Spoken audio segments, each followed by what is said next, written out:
Le bulletin numéro 13 est sorti et beaucoup de choses nous ont été détaillées. L'apparence de l'île sous-marine nous a été dévoilée et peut-être même qu'un des fruits rework nous a été dit. Popo les gars, il est donc sorti ce bulletin numéro 13. C'est parti, on va découvrir ça tout de suite. Ah, il a l'air très stylé. Ok, alors première image, il a pas l'air très content. Il a l'air de s'être craché dans l'eau. Plutôt d'avoir eu un naufrage en bateau. Ok, bizarre. Qu'est-ce qui s'est passé? Blox Bulletin. Toutes mes excuses pour l'interruption. Retour aux nouvelles prévues. Non, ça y est, c'est la fin du roi. Oh, c'était bien pourtant. Il nous avait donné tellement de trucs. Qu'est-ce qu'on voit ici? On voit une toilette. C'est un skibidi toilette. What the... Ok, ouais, bah c'est à propos du hackage de la semaine dernière. Donc, l'édition de la semaine dernière du Blox Bulletin a été retardée de manière inattendue à la suite d'une faille de sécurité remontant à un individu connu en ligne sous le nom de Dughouse Frank. L'interruption a été rapidement corrigée et les activités de publication régulières ont repris. À la suite de l'incident, l'équipe du bulletin a pris le temps d'examiner les commentaires de la communauté. Un point d'intérêt récurrent était la réponse positive que nous avons observée aux aperçus en temps réel. La plupart des gens ont apprécié que le blog se transforme pour présenter la progression réelle dans le jeu plutôt que des storyboards constamment dessinés. Bien que de telles révélations ne soient peut-être pas incluses dans tous les numéros, ces instantanés de développement seront partagés chaque fois que le personnel du bulletin pourra obtenir des informations fiables sur les coulisses. Ok, donc là donc c'est le lore, tout ça. Donc il parle du hackage de la semaine dernière. D'accord, donc là peut-être que pendant les semaines à venir, on va avoir des informations plus précises sur les choses qui vont venir. Très bien. Le mystérieux challenger exposé. Alors si je me souviens bien, ce challenger là, c'était celui qui était dans l'arène. Attendez, laissez-moi check. Voilà, j'ai retrouvé. Donc c'est le combattant qui se bat après la chute. Alors, il a pas l'air vraiment comme celui qu'on a dans le bulletin numéro 13. Mais mais c'est lui, ok, on parle de lui. Voilà, lui, il a les bandages, t-shirt rouge, tout ça. Là, il y a les éclairs rouges. Oh, mais attendez, c'est lui qui se bat toujours après la chute. Mais là, il souffre. Oh, attendez. Et là, donc c'est le même, on est d'accord. Il les éclairs rouges, mais ça me fait penser aux fruits du pain. Donc là, on a les mêmes éclairs, t-shirt rouge, bandage, tout ça. Je pense, et c'est le même, hein, mais what? Si c'est vraiment le Pain Fruit, donc ce serait un rework du Pain Fruit, peut-être. Bon, lisons. Il y a quelques semaines, une histoire a fait surface à propos d'un combattant qui pouvait transformer la punition en pouvoir. Il était connu pour prendre des coups pour devenir plus fort. Aujourd'hui, il fait la une des journaux après avoir remporté une mêlée générale de 20 hommes lors du récent Brawler Summit. Cependant, l'homme a été disqualifié de la cagnotte de 1 million d'euros après des soupçons d'endurance surnaturelle. Les responsables disent qu'il s'est avéré qu'il se battait avec l'aide d'un fruit puissant, une nouvelle avancée du fruit de la douleur. Oh, donc c'est ça, rework du fruit du pain, parce que pain ça veut dire douleur en anglais. Donc c'est tellement stylé. Ok.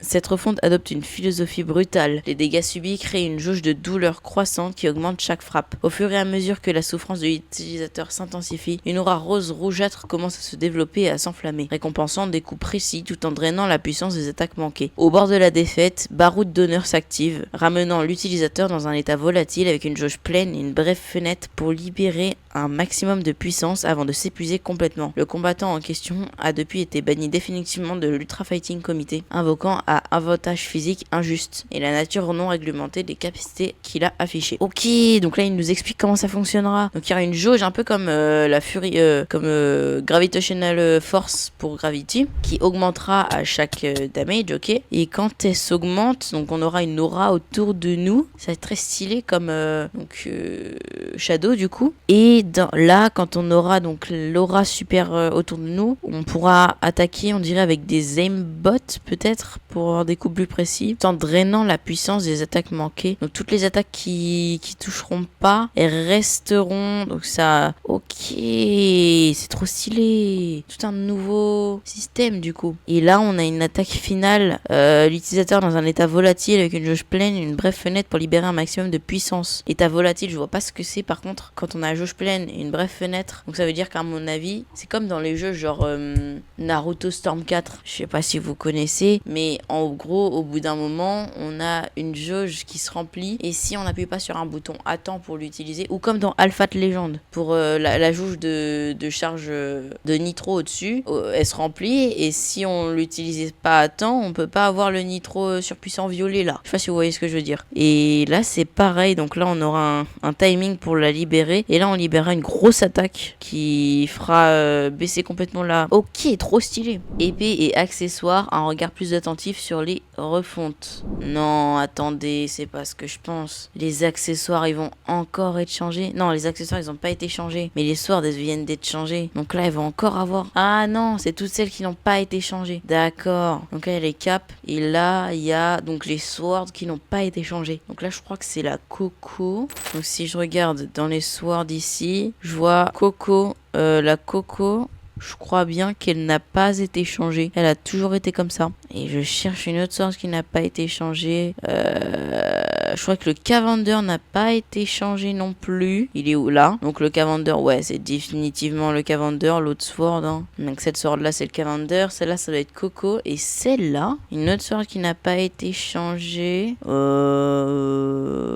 Bah, le Spiky Trident, il a pas été changé. C'est toujours le même. Mais enfin, je sais pas si ça représentera plus trop le Spiky Trident si se change. Si ça devient le Spiky Trident, je sais pas trop. Hein. Bon, là, on a évidemment les lunettes de Frankie. Là, c'est la cape des marines, je pense. La cape rose, bah, c'est la seule cape rose que je vois. Ça doit être donc celle-là, Pink Out. Et puis pour ce qui est de cette cape, alors là, il y a deux possibilités. Soit c'est la Black Spiky Coat, soit c'est l'autre cape que je n'ai pas encore, que j'aimerais beaucoup avoir, qui est la cape de Barbe Noire, mais je pense pas. Donc à mon avis, c'est la Black Spiky Coat. Et du coup, s'ils font les Black Spiky Coat et la Pink Coat, ils vont aussi modifier la Blue Spiky Coat et la Red Spiky Coat, à mon avis, que je n'ai pas, parce que ben voilà, c'est logique que ça va ensemble quoi. Ok, et là on a le château des Swordman. Bonjour à tous, nous avons travaillé dur en coulisses pour donner un nouveau souffle à certaines des armes et des accessoires les plus anciens du jeu. Aujourd'hui, nous sommes ravis de vous donner un premier aperçu de quelques-unes des prochaines refontes d'épées et d'accessoires qui seront proposées dans la prochaine mise à jour. Notre objectif avec ces remontes est de rendre votre équipement beaucoup plus élégant et actuel. Qu'il s'agisse d'épées ou d'accessoires, tout ce avec quoi vous avez commencé est repensé pour mieux correspondre à la qualité et au style moderne de Blox Free. Nous voulons que vos tenues soient plus attrayantes au fur et à mesure que vous vous aventurez dans le jeu. Ce que vous voyez ici aujourd'hui n'est qu'une partie de la programmation complète. J'espère que cela vous donne un aperçu de ce sur quoi nous avons travaillé et du type de changement auquel vous pouvez vous attendre concernant les accessoires à venir. Donc ouais, c'est ça. Là, s'il y a la cape des marines par exemple, à mon avis, ils vont aussi refaire la Black Cape. Bon, ils vont peut-être refaire le Marine Cap, le Usopp's Hat qui vont ensemble. Peut-être même le Top Hat. Et puis le Warrior Helmet, etc. En vrai, non, Warrior Helmet, j'espère pas parce que ça correspond bien à One Piece. Et puis d'autres trucs comme la Zebra Cap ou des trucs qui sont pas actuels comme Bear Ears qui... Voilà quoi. Et même peut-être le Pilot Helmet. Ce serait possible en vrai. Ok, très intéressant, c'est cool. Retour au Grand Bleu. Oh non. Oh là là. Et là, il nous montre les NPC. Donc 2600. Ok, d'accord. Les NPC donc qui sont à 2600. Bah, c'est sûr, on a un nouveau level cap. Peut-être 2650, possible. Et donc là, c'est Fishman Island, j'imagine, en dessous de Tiki. C'est la même architecture que Tiki. Donc c'est très cool. Ok, j'ai dû y retourner. Quelque chose à propos de cette île. Ses ruines, son silence, ses guetteurs. Cela n'arrêtait pas de résonner dans mon esprit. Donc, sans chef cette fois-ci, j'ai fait le voyage à nouveau. Je voulais voir par moi-même ce qu'il y avait là-bas. Ce qui aurait dû être un carré oublié de pierre et de sable était tout le contraire. Les ruines antiques restent, mais maintenant plus vivantes que jamais. Des hommes poissons patrouillent le périmètre avec détermination et plus profondément dans les rues enveloppées de corail, de cultistes en robe s'attardent dans l'ombre. Je ne pouvais pas distinguer leur visage, mais je pouvais entendre leur voix. Murmure. Ils répétaient encore et encore quelque chose dans leur barbe. Quelque chose à propos d'une relique toute puissante. Je n'ai pas tout à fait compris, mais mon instinct me criait de ne pas tenter ma chance. Avant de partir, j'ai réussi à prendre en photo un grand plan de l'île. Étudiez-le attentivement, lecteur. Cet endroit n'est plus seulement un mystère archéologique. Il est actif. C'est gardé. Et quelque chose me dit que nous ne sommes pas censés être ici. Ok, donc là, ils nous disent